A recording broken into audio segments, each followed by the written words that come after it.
O tema da mensagem de hoje é o império do anticristo.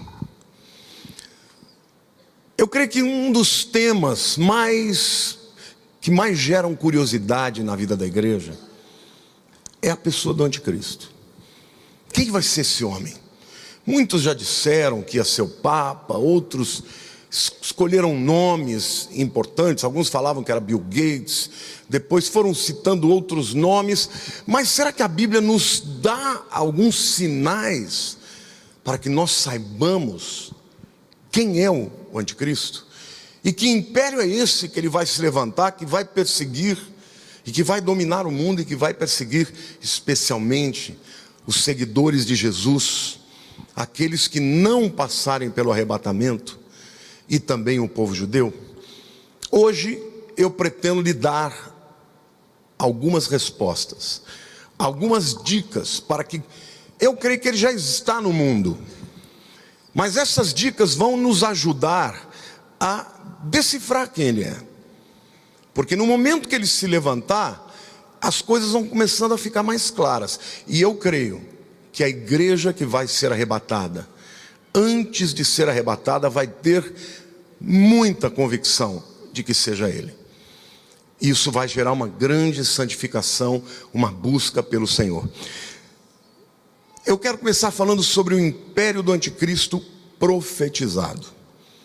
Lá em Apocalipse, capítulo 17, nos versículos 8 a 12, nós temos uma dica muito importante, eu quero que vocês acompanhem comigo. A besta que viste, no livro de Apocalipse, ele é chamado de a besta. O apóstolo Paulo é que chama de anticristo, mas o apóstolo João chama de a besta. Aliás, ele fala de duas bestas. Quem é o anticristo? É a besta que surgiu do mar. A outra é uma besta que surgiu da terra. A besta que viste era e não é. Está para emergir do abismo e caminha para a destruição. E aqueles que habitam sobre a terra, cujos nomes não foram escritos no livro da vida desde a fundação do mundo, se admirarão, vendo a besta que era e não é, mais aparecerá. Bom, antes de mais nada eu quero explicar aqui.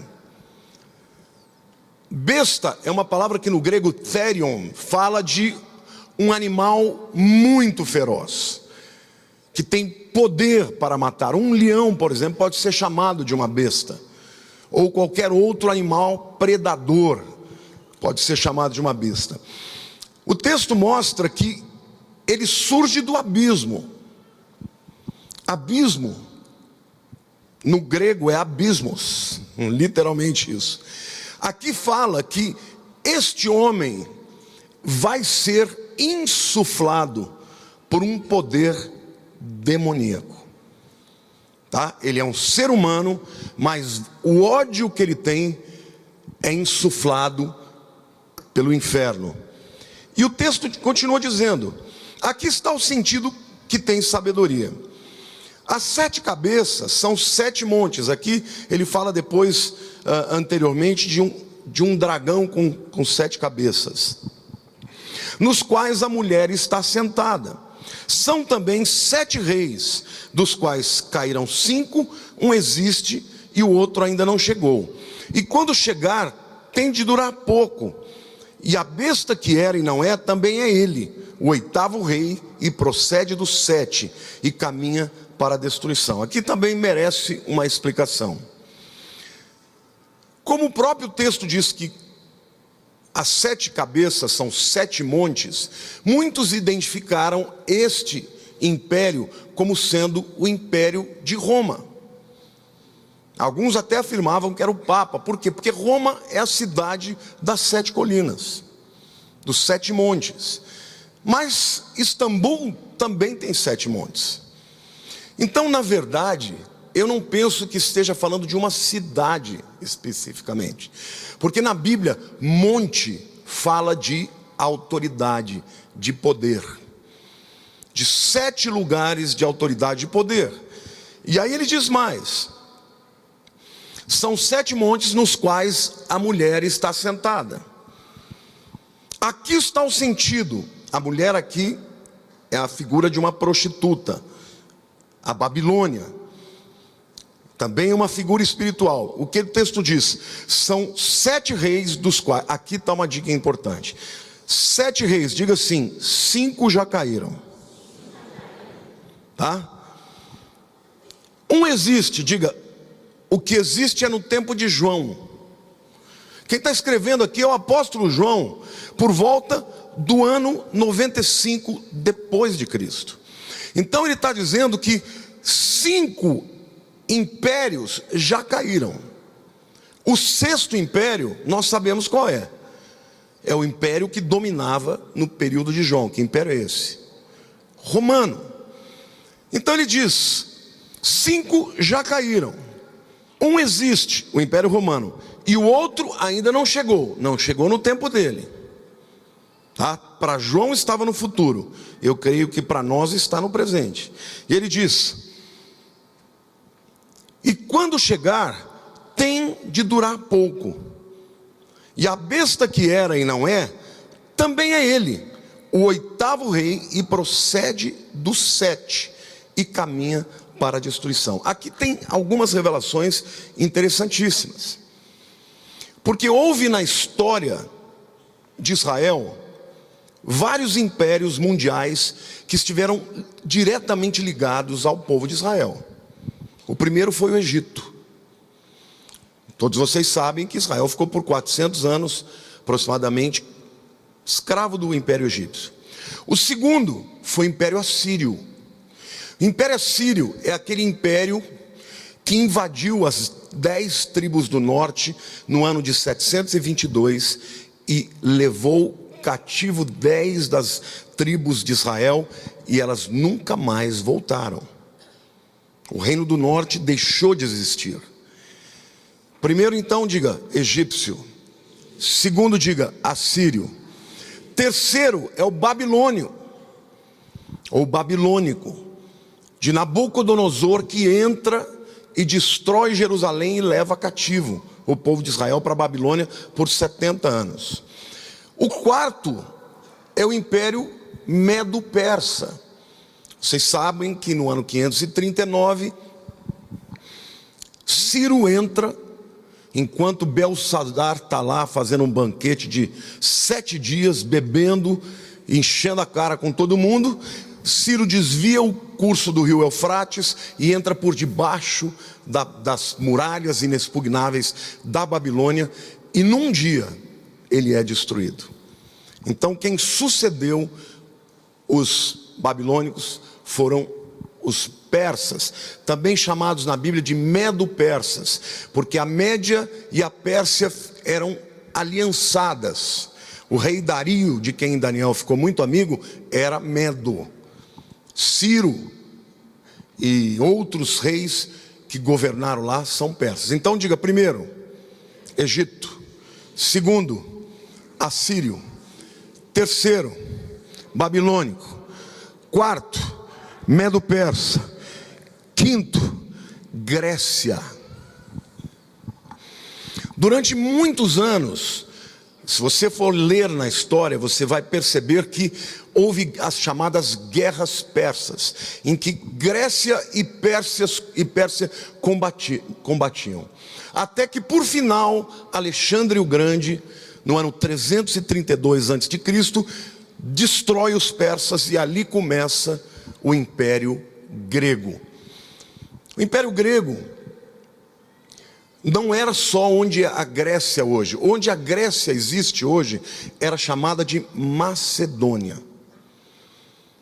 Grécia, o Império Grego, envolvia também a Turquia de hoje.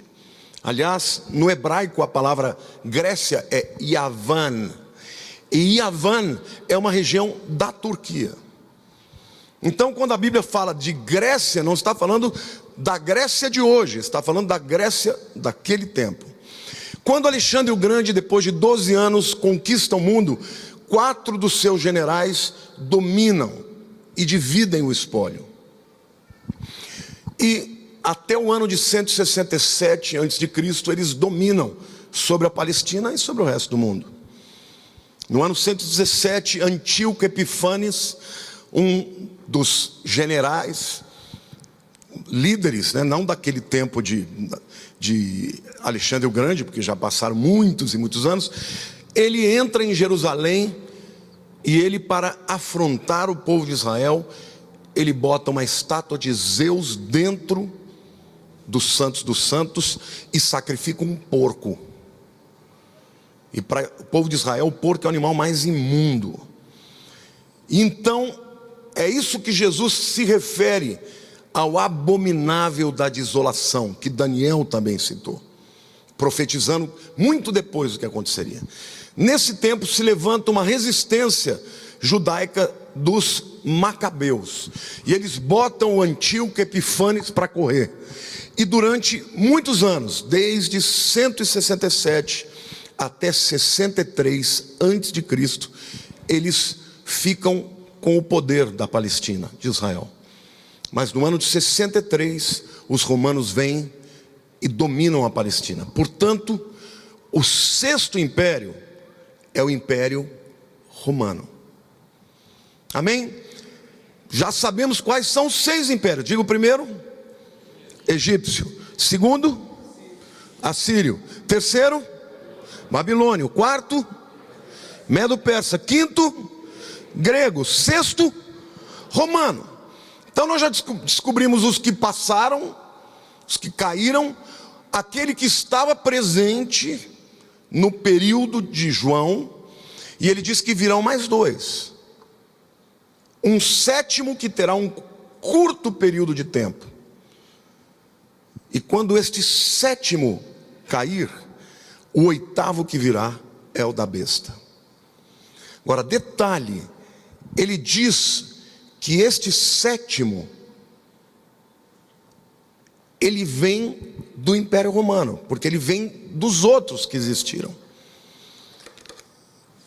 O que será que é isso? Existem algumas teorias.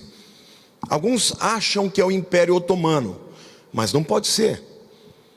Não pode ser por uma simples razão. O texto diz que ele vai ficar por pouquíssimo tempo. E quando ele cair, o 8º que virá é do anticristo. Alguém tem uma ideia de qual poderia ser o sétimo? Não é o islâmico. O islâmico seria o otomano. O sétimo, queridos, na minha opinião, o que mais faz sentido é a comunidade europeia. Agora, detalhe, quando você vai para a estátua, eu vou ler um outro texto agora, que está lá em Daniel capítulo 2, versículos 41 e 42. Daniel está tendo a mesma revelação, só que João vai desde os egípcios. Daniel não. Daniel começa com a Babilônia, onde ele está, porque o propósito dele não era revelar o anticristo, o propósito dele era revelar o que ia acontecer com o povo de Israel. Então ele começa a profetizar a partir do período que ele está, que é Babilônia para frente. Olha o que o texto mostra. Quanto ao que viste dos pés e dos artelhos, em parte de barro, de olheiro, em parte de ferro, será este reino dividido. Contudo, haverá nele alguma coisa de firmeza do ferro, pois que viste o ferro misturado com barro de lodo, como os artelhos dos pés eram, em parte de ferro e em parte de barro. Assim, por uma parte, o reino será forte, e por outra, será frágil. Na visão de capítulo 2 de Daniel, de 31 a 35, o rei Nabucodonosor tem um sonho com uma estátua. Vocês se lembram disso? Quantos estão ouvindo aqui a novela O Rico e o Lázaro? Vocês se lembram da estátua que eles viram? Põe lá, Pati, por favor. Pati não, a Pati que fez o coisa, mas é o tio que vai pôr. Essa é a estátua que Nabucodonosor viu. Ele viu a cabeça de ouro. Depois, o tronco de prata. Depois, o ventre de bronze ou de latão. Por último, as pernas de ferro. E por último, os pés misturado de ferro com barro. Detalhe, este que é de ferro e se divide é o Império Romano, como nós vimos. E vocês sabem que na história o Império Romano se dividiu em dois. Aula de história aqui. Qual era a capital do Império Romano do Ocidente? Roma. E qual era a capital do Império Romano do Oriente? Como? Bizâncio. Bizâncio vem depois, né? Constantinopla. Quando o imperador Constantino teve aquela conversão, entre aspas, porque eu acho que ele não se converteu nada, ele estava lutando contra um general romano chamado Maxêncio. E Maxêncio estava ganhando a guerra, e ele percebeu o seguinte, que ele só ia ganhar se ele se unisse aos cristãos. Então ele se converteu, entre aspas, e institucionalizou o Império Romano Universal. Sabe como é que é esta palavra no latim? Católico. Aí então nasce o chamado Império Bizantino. O Império Romano caiu e o Império Bizantino durou mais 1000 anos. Até 1453, quando foi derrotado pelos otomanos. Então vejam que interessante. Os pés que se dividiram falam do Império Romano que se dividiu em dois. Império Romano do Ocidente e Império Romano do Oriente. Mas por que ele tem mistura de barro com ferro? Barro fala da força dele. O Império Romano era forte, mas o barro fala de fraqueza. Então parece que este sétimo império que João está vindo, que vem do Império Romano que se dividiu, ele vai ter características tanto de força quanto características de uma negociação mais democrática. Então, em outras palavras, ele parece ser a união de um grupo de pessoas onde o poder é imposto com um grupo de pessoas onde o poder é democrático. Por que eu acredito que nós estamos aqui falando da Europa? Porque cada vez mais, se você notar todos os impérios que eu citei, eu vou perguntar e vocês vão notar que eles têm algo em comum. O Egito é o que, irmãos? Qual é a religião do Egito principal? Islâmico. Os assírios, a Síria fica exatamente onde é hoje a Síria e o Iraque. Qual é a religião lá? Islâmico. Babilônia, Babilônia é no Iraque. Qual a religião lá? Islâmica. Medo-Pérsia, Pérsia vocês sabem onde é o Irã. Qual a religião lá? Islâmico. Puxa. Depois dos Medo-Persas vem Yavan, que é a Grécia daquela época, que envolve a Grécia de hoje, que na época era Macedônia, e a Turquia. Qual a religião da Turquia? Islâmica. No Império Romano, como nós vimos, ele se divide. O reino ocidental é cristão, mas o reino oriental é o quê? Constantinopla, Istambul, islâmico. Parece que a Europa é de fato o sétimo império. E com isso eu estou inferindo o quê? Que muito provavelmente nós estejamos vivendo os últimos anos do Império Europeu. Quantos aqui sabem que a Europa está desfacelando? Nós tivemos agora recentemente o Brexit. Já ouviram falar do Brexit? Britain Exit. É a saída da Inglaterra e do Reino Unido da comunidade europeia. Foi o primeiro a sair. Mas tem outros que estão querendo sair também. Por quê? Porque fica pesado, e a afirmação deles na verdade são duas as principais razões para a Inglaterra ter saído. Primeiro, a política em relação aos refugiados que a Europa adotou. Segunda, questão econômica. Algumas nações se queixam de estar tendo que bancar a quebradeira das outras nações. Então, na minha opinião, nós estamos vivendo os últimos anos, e a comunidade europeia, enquanto uma unidade econômica, com a mesma moeda, na minha opinião, daqui para diante nós vamos ver o desfacelamento e a não existência mais.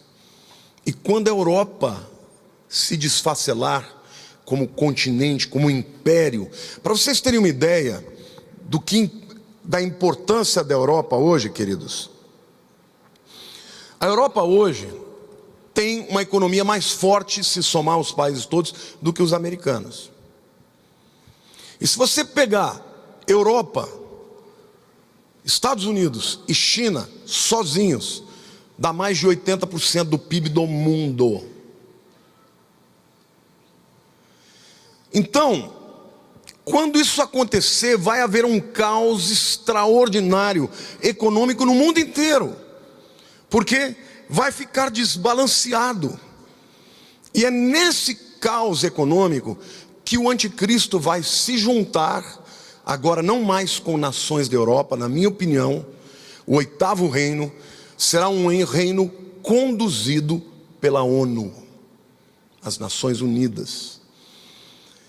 E na minha opinião, este líder do 8º reino será um secretário-geral da ONU, que terá poder de força, terá uma argumentação, porque o mundo estará em caos, economicamente falando, as nações não conseguirão se recuperar, e em cima disso eles estabelecerão uma estratégia emergencial.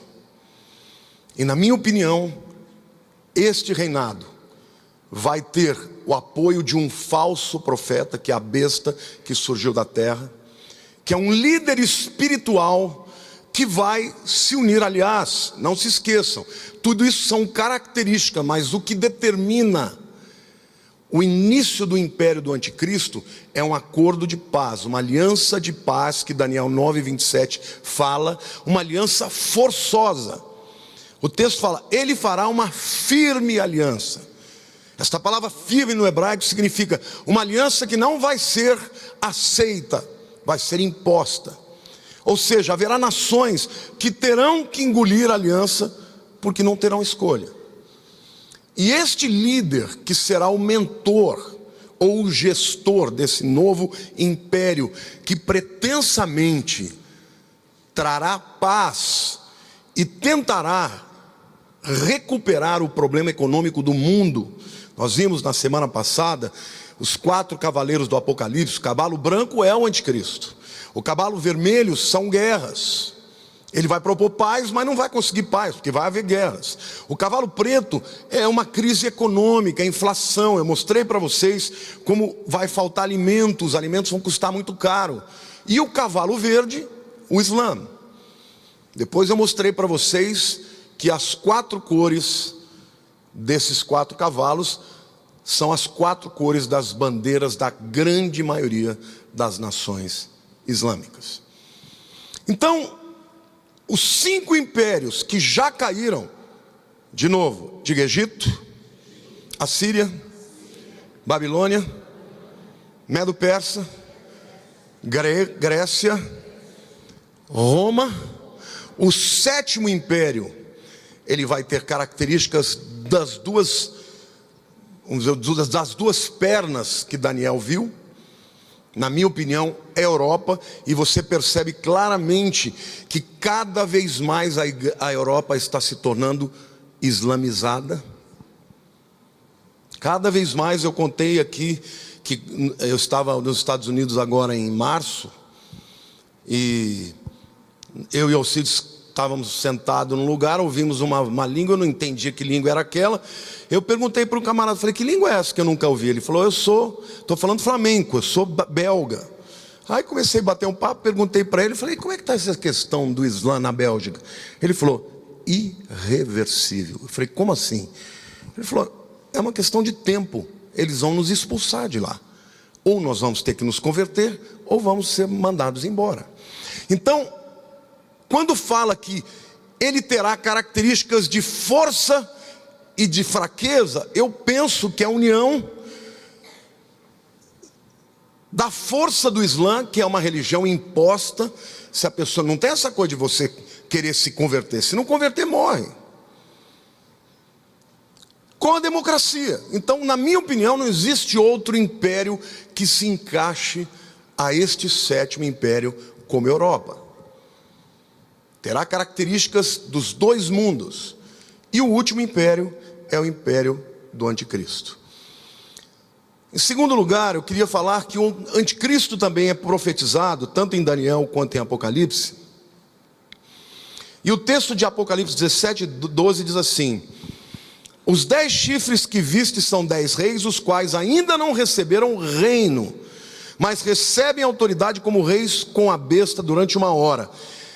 Literalmente aqui eu creio que o mundo será dividido em 10 regiões. Isto será uma coisa meio que consentida e ao mesmo tempo imposta, mas eu creio que as nações não terão tanta soberania. Serão 10 regiões do mundo que estarão imbuídas nessa tentativa de promover paz, e que a gente sabe que não vai dar em paz nenhuma, né?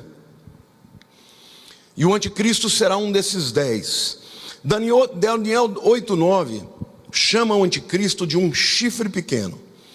Veja o que o texto diz: de um dos chifres saiu um chifre pequeno, e se tornou muito forte para o sul, para o oriente e para a terra gloriosa. Literalmente aqui fala que ele vai querer dominar o sul, provavelmente Egito, o oriente, as nações islâmicas, e a terra gloriosa é Israel.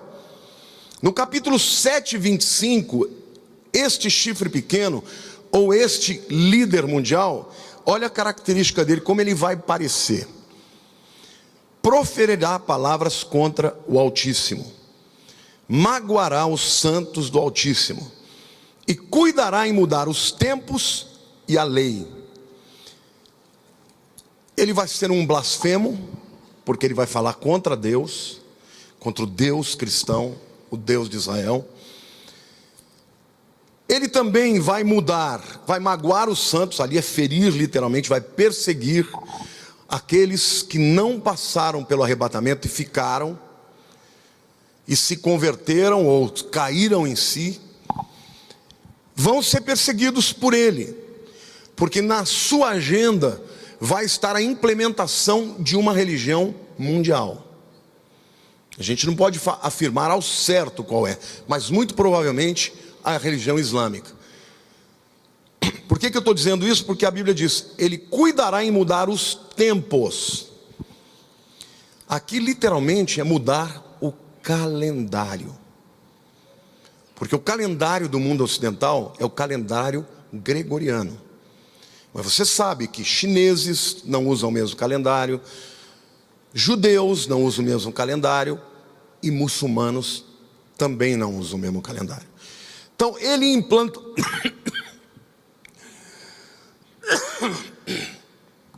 um minuto só.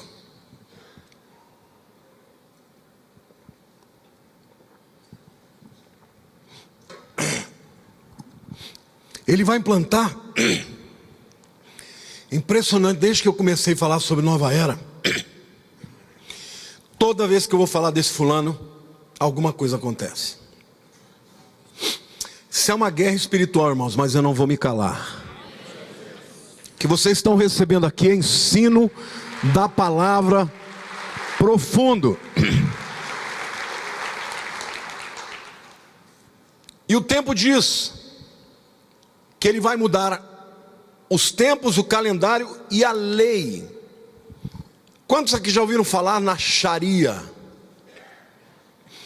Vocês sabem que no ano de 1923, o Império Otomano, que por mais de 400 anos dominou em toda aquela região, ao final da Primeira Guerra, porque os árabes, todo enquanto grupos de povos nômades, eles combateram ao lado de Hitler. Por quê? Porque Hitler odeia judeu e eles também odeiam judeu. Mas a Segunda Guerra, quem ganhou foram os aliados. E quando eles perderam, o Império Otomano recebeu um golpe mortal. Na Palestina, por exemplo, no ano de 1917, quem chegou e dominou foram os ingleses. Vocês sabem que o general Allenby, quando invadiu Israel, os aviões jogavam panfletos pedindo para que eles se rendessem, sem lutar. E aconteceu uma coisa muito interessante, isso é real, irmãos, eu já vi documentários falando disso. O nome dele é Allenby, o general que comandou as forças britânicas na entrada, na tomada de Jerusalém em 1917. Estava escrito em árabe, porque o povo que morava lá era árabe. Eles liam Allenby, Allah Nebi. Allah é Deus, Nebi é profeta. Imagina um povo que nunca viu avião na vida. O avião estava começando a existir. Começa a ver avião sobrevoando, jogando um panfleto escrevendo: profeta de Alá, rendam-se. O povo se rendeu inteiro. Não teve guerra, irmãos. E de uma hora para outra, um império de 400 anos cai. Na Europa, eles foram dominados porque perderam a guerra. E na Terra Santa, eles perderam o poder para a Inglaterra, que ficou de 1917 até 1967, por 50 anos, dominando a Palestina. Mas em 67, na verdade, eles ficaram até 48. Em 48 nasceu, vamos dizer assim, o Estado de Israel, mas Jerusalém, só em 67 foi trazida de volta para o povo judeu. Bom, o que aconteceu com essas nações todas? Como quem ganhou a guerra, quem ganha a guerra é que divide os espólios, quem determinou quem ia ficar com o quê foram os ingleses, os americanos e os franceses. E também a Rússia. Mas os que tiveram maior influência sobre as nações árabes foram os ingleses e os franceses. E é por isso que existem tantas nações árabes que falam francês e falam inglês.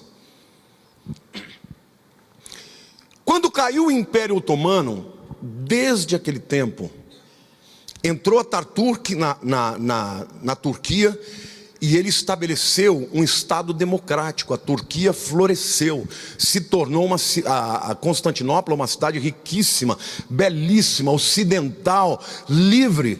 Você só sabe que é muçulmana porque tem lá muitos minaretes, 2.000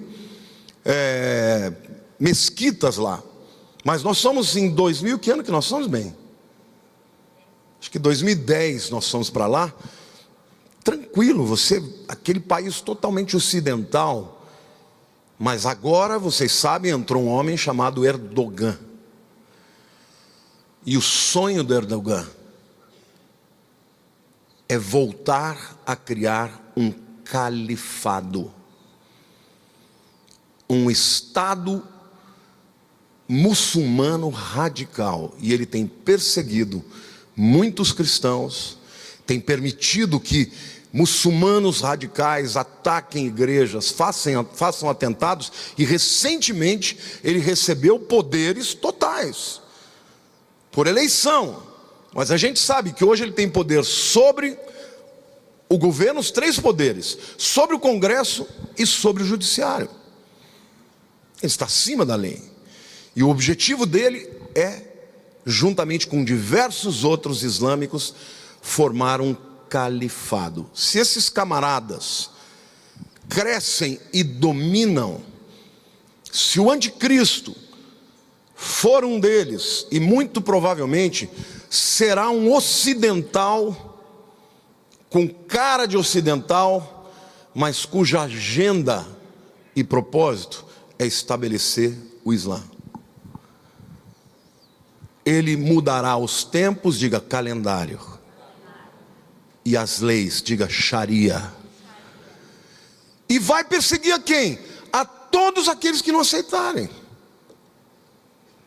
Porque o Islã deixa claro sobre isso, que no final todos eles esperam uma guerra em que o mundo vai ter que se dobrar diante do Islã, por bem ou por mal. E agora eu quero, portanto, falar do Islã e os últimos dias. Eu vou ler para vocês aqui alguns versículos chamados de suras, que estão no Corão, em outros textos sagrados do Islã. O primeiro está lá em Sura 9, 29. Lutem contra aqueles que não acreditam em Alá, nem no último dia, porque eles também creem no último dia, quando todo o Islã vai vencer a guerra, né? Nem se afastam daquilo que é proibido por Alá e seu mensageiro, nem reconhecem a religião da verdade, mesmo que eles sejam parte dos povos do livro. Quando no Corão fala dos povos do livro, está falando de quem, irmãos? Quais são os povos da Bíblia? Israel e os cristãos. Mesmo que eles sejam parte dos povos do livro, até que eles paguem a jizya. Jizya é aquele imposto que eu disse para vocês, que é prefigurado no Islã, em que uma nação que é dominada por Islã, o indivíduo que não se converte tem que pagar imposto, chamado jizya. Até que eles paguem a jizya com submissão voluntária e se sintam subjugados. Então, o que eles estão recebendo de ordem? Lutem contra aqueles que não acreditam em Alá. Vocês acreditam em Alá? Então, se vocês ficarem aqui, vocês vão ter uma luta contra esse grupo. Sura 27, 82 diz assim: e quando a palavra é cumprida contra eles, os injustos, nós produziremos da terra uma besta para enfrentá-los. A mesma palavra. Ele irá falar a eles, porque a humanidade não creu nos nossos sinais. É muito surpreendente saber que os islâmicos também acreditam no final dos tempos. Eles também acreditam no final dos tempos. Só que para eles é muito importante que você entenda isso, porque tem muita gente aí achando que os islâmicos creem em Jesus. O Isa, que eles creem, é um muçulmano radical, que não morreu na cruz. E quando a Bíblia diz assim: se alguém nega que o Filho de Deus vem em carne, esse daí é o anticristo.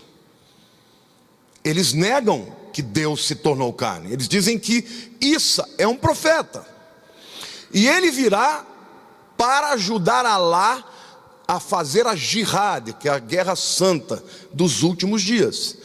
E todo aquele, e vai dizer: eu não morri na cruz, eu não sou o salvador dos judeus, eu sou profeta de Alá, e quem não se converteu a Alá, ele mesmo vai destruir e mandar matar. Então, o Jesus do Islã não é o Jesus da Bíblia, porque o Jesus da Bíblia é filho de Deus, ele nasceu e ele morreu na cruz para nos salvar, amém? E ele voltará, glória a Deus.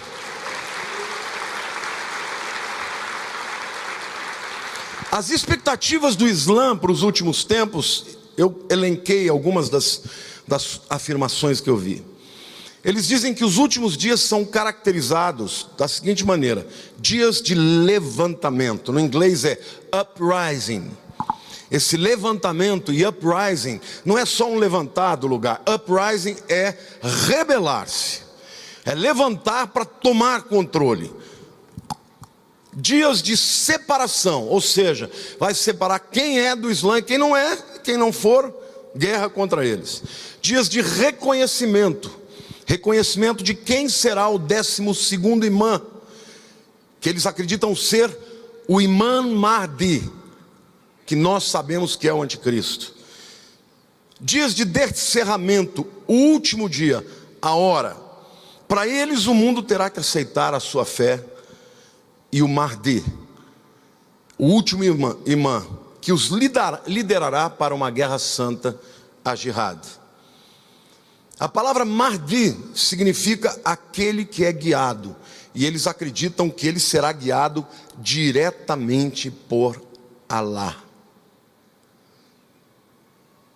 E eu digo para vocês que ele vai ser reconhecido como Mahdi, mas nós sabemos que o Mahdi deles é o anticristo da Bíblia.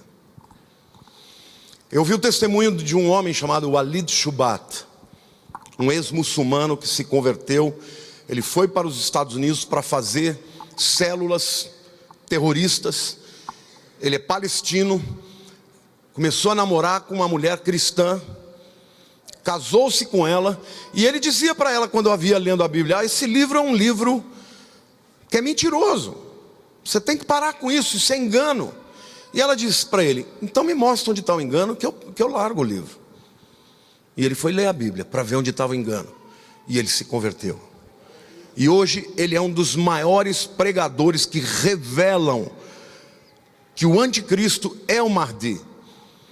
E ele tem um livro em que ele mostra claramente os paralelos entre estes dois, estas duas figuras. Para nós, ele é o anticristo. Porque que o Mahdi vai fazer? Vai lutar contra cristãos e vai lutar contra judeus. Então eles mesmos, quando ele leu a Bíblia e falava disso, ele falava: mas esse é o Mahdi, a Bíblia de vocês também está falando dele, e ele vai lutar contra vocês sim. Só que a diferença é que eles acham que ele vai ganhar, e nós sabemos que ele vai perder. E eles dizem então que ele fará a última revolução islâmica. E queridos, a Bíblia diz que Deus enviará a operação do erro, porque não creram na mentira. Porque é um absurdo, eu não consigo entender como as nações abrem as portas de maneira indiscriminada. Tá? Eu não sou contra receber refugiados, eu acho que a Bíblia mesmo fala que o estrangeiro tem que ser recebido e amado. Mas como que você abre a porteira para entrar milhares e milhares e milhares de pessoas que acreditam numa religião que odeia aqueles que estão na nação? Então eu não consigo entender, a não ser uma cegueira. Você abrir as portas para que pessoas entrem, algumas são sinceras e outras vão entrar para quê? Para dominar, para mudar as estações. Eles crescem muito mais, enquanto hoje no mundo a média de filhos das famílias cristãs é 1 ponto alguma coisa, 1,8. E eles têm mais de 6,5 por filhos. Então é uma questão de tempo. Em 20 anos a Europa será dominada pelo Islã. Você gosta de Paris? Vá nesses próximos anos. Depois vai ficar perigoso demais. E hoje o mundo inteiro está dizendo: nós combatemos o extremismo, mas nós abrimos as portas para todos os islâmicos. Eu pergunto para vocês, pergunte se alguma nação árabe permite a entrada de missionários lá. A Arábia Saudita anualmente dá milhões de dólares para as principais universidades americanas. Com que pretexto? Fazer estudos sobre o Islã. Ravi Zacharias, um dos maiores apologetas do mundo, perguntou para um sheik árabe: vocês aceitariam dinheiro da América para fazer estudos cristãos? Ele disse: não.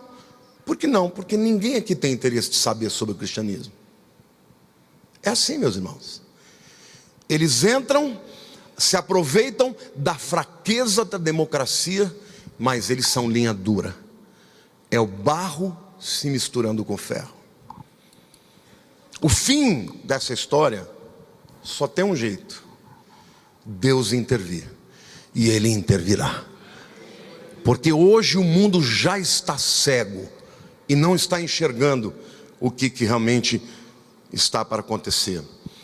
O que os muçulmanos e os cristãos têm em comum sobre a crença do anticristo? Ponha por favor aquele quadro.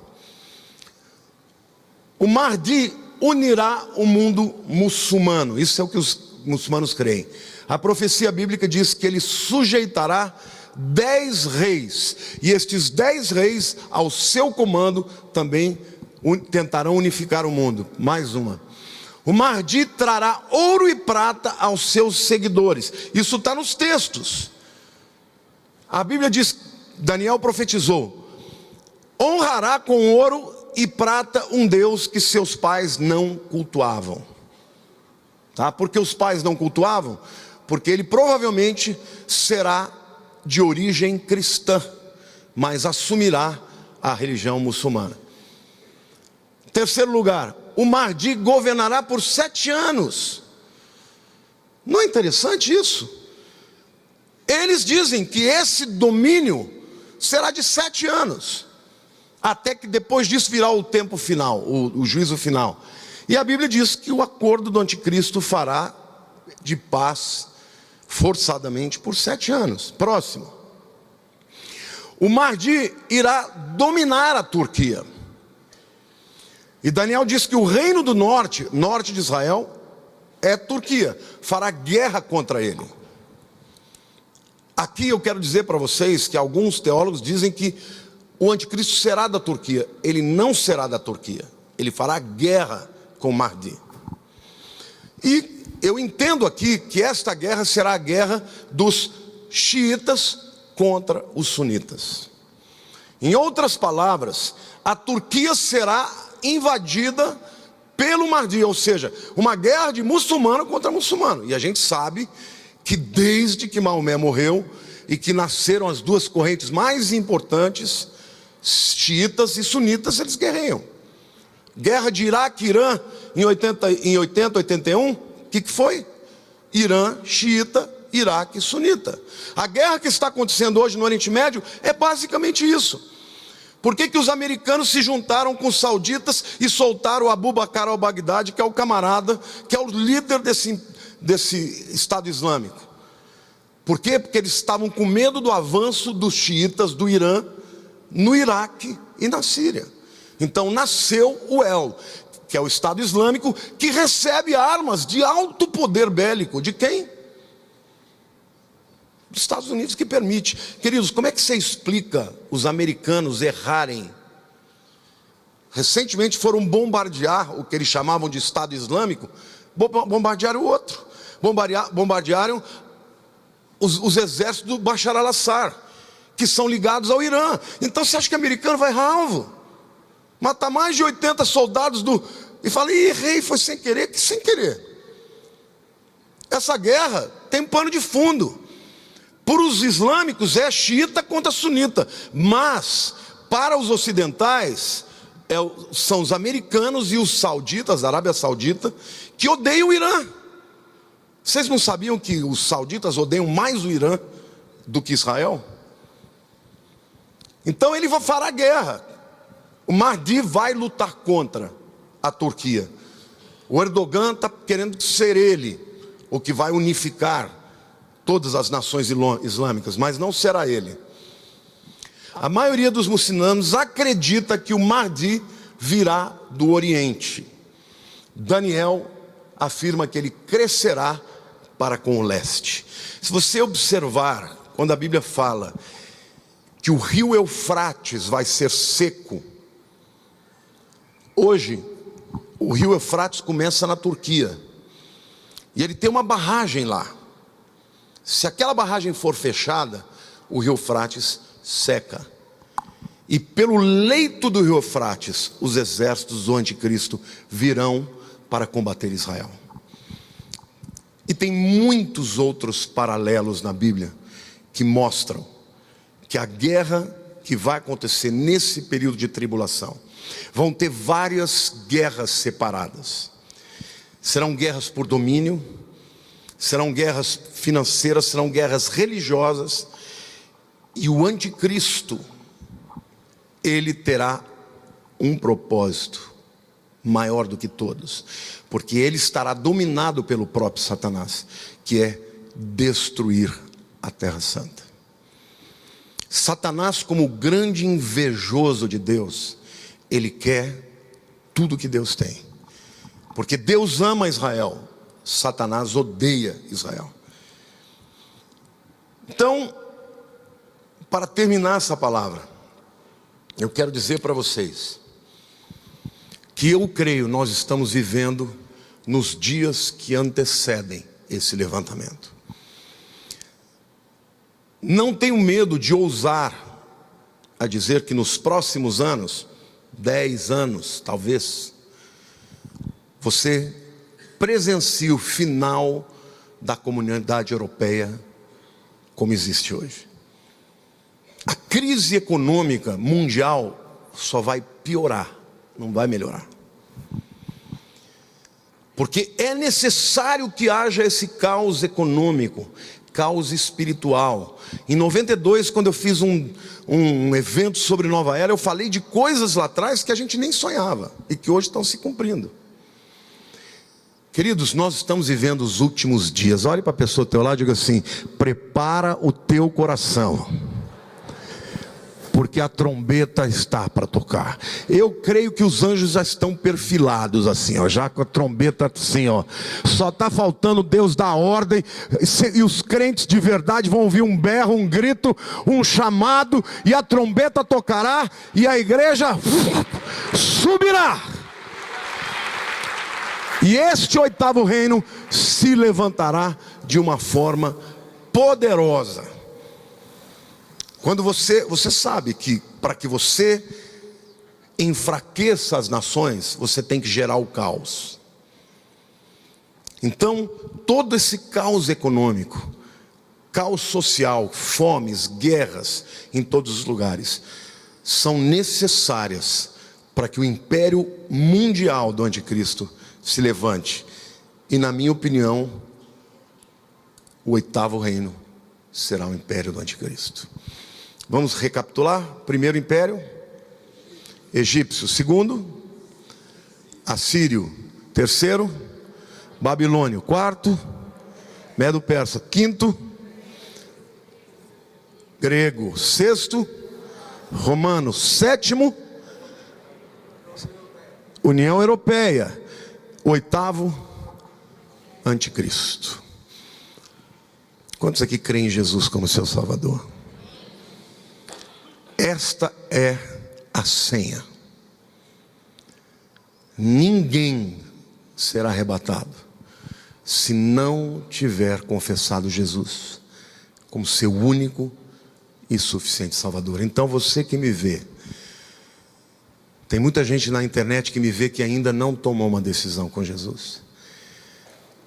Nós ainda vivemos o tempo da graça, em que basta você dar o seu coração para Cristo e confessá-lo como Senhor e Salvador da sua vida, e você será salvo. A Bíblia diz: porque com a boca se confessa para a justiça, com o coração se confessa para a justiça, e com a boca se confessa para a salvação.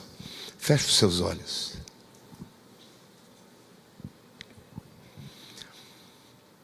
Eu não sei se você entrou aqui hoje e ainda não tem certeza da sua salvação, não tem certeza que confessou Jesus como seu Senhor e Salvador. Mas eu quero te dar essa oportunidade agora, de reconhecer o Filho de Deus, Jesus, como aquele que veio ao mundo, não só para nos ensinar palavras bonitas, mas para dar a vida por aqueles que se entregassem a Ele. Se você quer entregar sua vida hoje, eu não estou falando de nenhuma religião, estou falando de entregar o seu coração, o seu passado, o teu presente e o seu futuro ao único que pode te salvar de tudo isso que virá. Eu quero orar por você onde você estiver. Se você quer fazer essa oração comigo, eu vou te ajudar, eu vou orar e você vai repetir. Levante a sua mão para que eu possa te ver, em nome de Jesus. Alguém quer, fique com a mão levantada, por favor. Graças a Deus, graças a Deus. Aqui alguém, graças a Deus, graças a Deus, graças a Deus. Eu vou pedir para você vir aqui à frente, eu vou orar com vocês aqui. Pode sair do seu lugar, não se envergonhe. Você que está perto dessa pessoa, ajude a vir. Em nome de Jesus, hoje é o dia de você entregar a vida para Cristo e ter o teu nome escrito no livro da vida. Pode sair, venha, querido. Em nome de Jesus, saia rápido do seu lugar. Vamos aplaudir o Senhor, porque hoje é dia de salvação. Pode ficar aqui, por favor, venham. Venham, não saia daqui sem ter convicção hoje de que a sua vida está guardada pelo Senhor, amém? Glória a Deus, pode vir mais gente, pode vir. Por favor, apressem.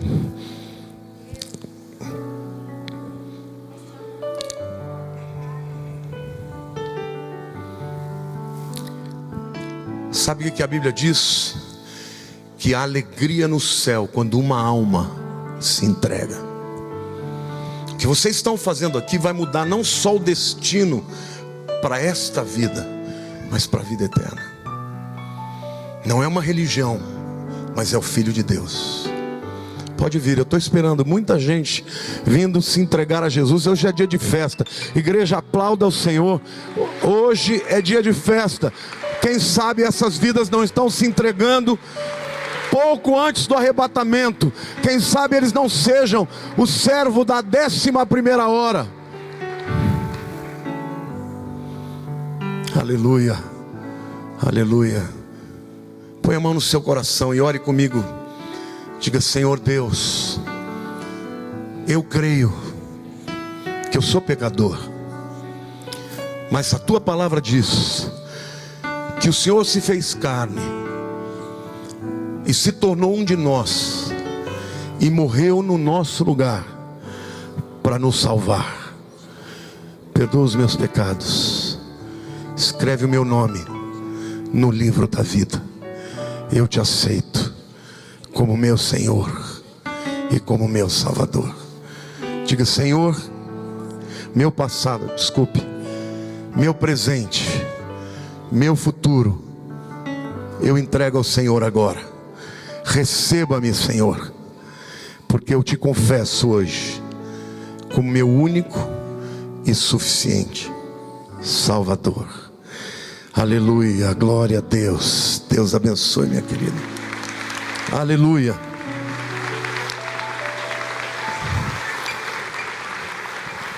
A Bíblia diz que no momento que você faz essa oração sinceramente, o seu nome é escrito no livro da vida. Quando Jesus morreu na cruz, havia 2 ladrões, um de cada lado. Um deles só zombou de Jesus e o outro disse: Filho de Deus. Ele estava olhando para Jesus nu, fraco, crucificado, e ele reconheceu Jesus, seu Filho de Deus. Lembra-te de mim quando entrares no teu reino. Jesus disse: hoje mesmo entrarás comigo no paraíso. Hoje o seu nome foi escrito no livro da vida, e no dia do arrebatamento vocês estarão lá, em nome de Jesus. Eu vou pedir para vocês acompanharem esses diáconos. Eles vão fazer mais uma oração com eles. Mas parabéns por essa decisão. Deus abençoe. Deus abençoe, meu querido. Amém? Aplauda mais.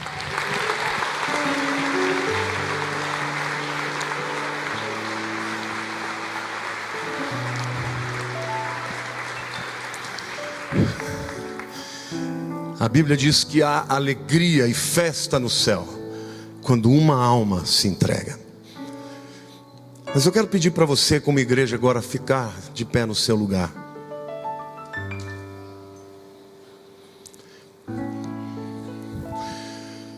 A palavra de Deus diz que o anticristo não se levantará enquanto que aquele que o detém não seja retirado. Se ele ainda não é um líder sobre o mundo, se ele ainda não estabeleceu esta estratégia, é porque o Espírito Santo está na igreja. O nosso papel aqui é de resistência, sim.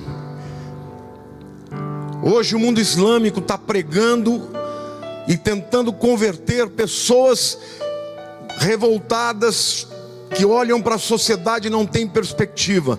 Mas nós temos uma mensagem de fé e de resistência, e uma promessa, que enquanto estivermos aqui, Ele não se levantará. Então levante a mão para o céu e ore comigo, repita essa oração, diga: Senhor meu Deus, perdoa-me, Pai, porque diante da luta, às vezes eu enfraqueço, mas eu sou teu filho, Senhor, e até a tua vinda, eu serei teu instrumento para a propagação do teu evangelho, para a pregação das boas novas, que há um nome que salva, e esse nome é o nome de Jesus.